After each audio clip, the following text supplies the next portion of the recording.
Turma, descansar, apresentados, podem sentar. É só saudades de falar assim com vocês, mas logo, logo eu vou estar falando com vocês. Então vamos lá, bom dia a todos. Então, pessoal, vamos aqui retomar, o nosso conteúdo proposto, Revolução Francesa, Nós vamos dar continuidade e aqui vamos enfatizar as fases da Revolução Francesa, destacar os aspectos políticos, os desdobramentos políticos, sociais e culturais na Europa e no mundo, comparar a noção de cidadania atual com a Revolução Francesa e qual a importância do iluminismo na Revolução Francesa, certinho? E aí nós vamos começar aqui com a primeira fase, monarquia constitucional.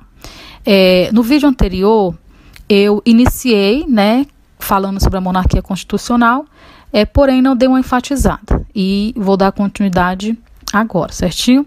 Então, muitas mudanças foram feitas pela Assembleia Nacional Constituinte, porém, o povo continuava insatisfeito, principalmente em relação à justiça social e à economia, E diante dessas divergências, nós temos como pontos em destaque os camponeses e as camadas populares que defendiam mudanças mais radicais, como o sufrágio universal masculino e instituição da República.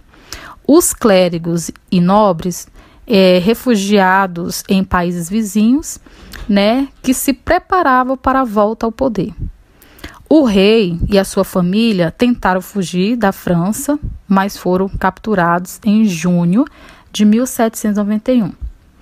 Em 1792, a França ela entra em guerra com a Áustria e a Prússia, e que tinha receio ao aumento da Revolução.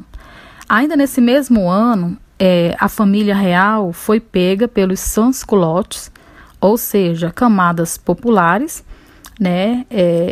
fortemente armados. Destituindo assim o rei e o prendeu.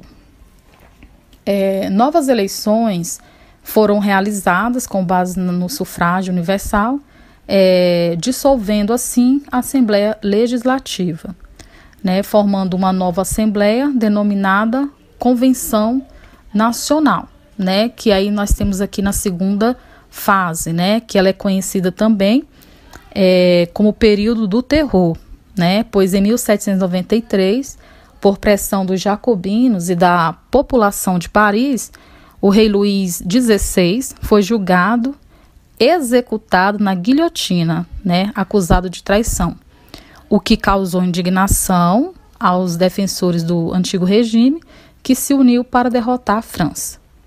Os jacobinos e girondinos não entravam em um ponto em comum sobre as decisões que deveriam tomar, E aí crescia a influência dos jacobinos e os líderes girondinos foram presos. Ainda em 1793, criou o Comitê de Salvação Pública, órgão aí responsável pela segurança interna da França, que se reorganizou, o exército e derrotou a coligação estrangeira. Os líderes jacobinos, como Robespierre, combateram os seus opositores, prendendo e executando.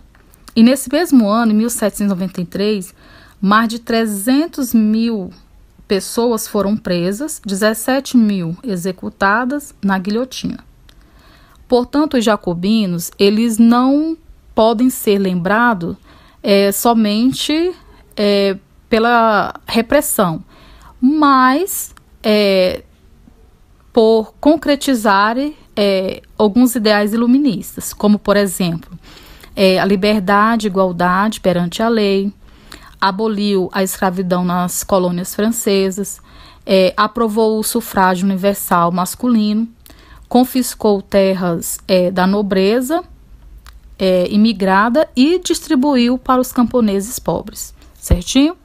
Então, aqui na terceira fase, nós temos aqui o diretório, Nesse período, o governo, formado por 5 deputados, uma nova Constituição foi elaborada e, por meio dela, restabeleceu o voto censitário e consagrou a liberdade econômica.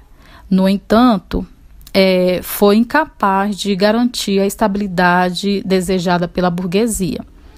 Então, surgiu aí problemas que começaram com a desvalorização da moeda francesa, cofres públicos vazios sem a cobrança de impostos, a inflação não parava de crescer, e então um golpe foi apoiado pela burguesia, com o objetivo de que apenas um governo forte restabeleceria a ordem. E assim, o golpe foi para apoiar o jovem general Napoleão Bonaparte. Em 10 de novembro de 1799, o diretório foi extinto e iniciou-se o consulado. Uma nova fase da história política da França, que se iniciava aí com o Império comandado por Napoleão. Temos aqui também como ponto em destaque os aspectos políticos. A política da França era absolutista, né, onde o rei possuía poder absoluto. Essa monarquia empobreceu a França com despesas de guerras e o luxo da corte dos reis Luís XIV, XV e XVI. O absolutismo francês funcionava de forma clássica, baseada no direito divino do rei. Fazer uma crítica ou oposição ao governo era violentamente reprimida. Uma crítica ou oposição ao governo era violentamente reprimida, certinho? E os desdobramentos políticos, sociais e culturais na Europa e no mundo. Esses desdobramentos aí se deu com a propagação dos ideais iluministas, né?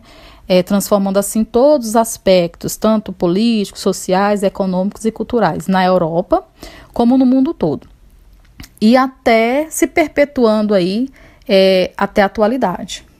Comparação à noção de cidadania atual com a Revolução Francesa. A partir da Revolução Francesa, em 1789, estabeleceu a noção de cidadania, na qual conhecemos hoje, né? E contrário ao que se pregava no regime monárquico absolutista e as normas da sociedade feudal, né? Surge aí o chamado Estado de Direito, que se estabelecem direitos iguais para todos a partir das cartas constitucionais, né? E assim surgem as noções de liberdade, igualdade, fraternidade e que somos herdeiros atualmente, né? Então, esse entendimento de cidadania, participação social, né? Igualdade, fraternidade, né? De direito. Então, a gente herda aí da Revolução Francesa, né? Na propagação aí dos ideais iluministas, certinho? Por fim, nós temos aqui qual a influência do iluminismo na Revolução Francesa. Bom, o iluminismo ele foi de grande influência, né, tanto nos aspectos, como nós vimos em momentos anteriores aí, nos aspectos políticos, sociais, culturais, econômicos, fazendo uma reviravolta social, né? E devido a esses pensamentos iluministas, que batia de frente aí contra o absolutismo monárquico, combatendo aí o privilégio a poucos, o mercantilismo e a qualquer prática imposta obrigatoriamente, né? Então, nós tivemos a presença do iluminismo aí, não só na Revolução Francesa, mas nós tivemos na Revolução Industrial, na Revolução Inglesa e em todos os outros movimentos revolucionários que nós vamos ter a partir da Revolução Francesa. Mas a Revolução Francesa, ela é a base mesmo para se romper com a Idade Média, né? E impulsionar aí a questão da história moderna e contemporânea. E que muitos desses pensamentos iluministas, eles estão, né, enraizados e perpetuam até os dias atuais, tanto no nosso país quanto no mundo, né? Nós paramos por aqui E para a próxima aula nós iremos falar sobre Napoleão Bonaparte, certinho? Um beijo a todos, fiquem com Deus.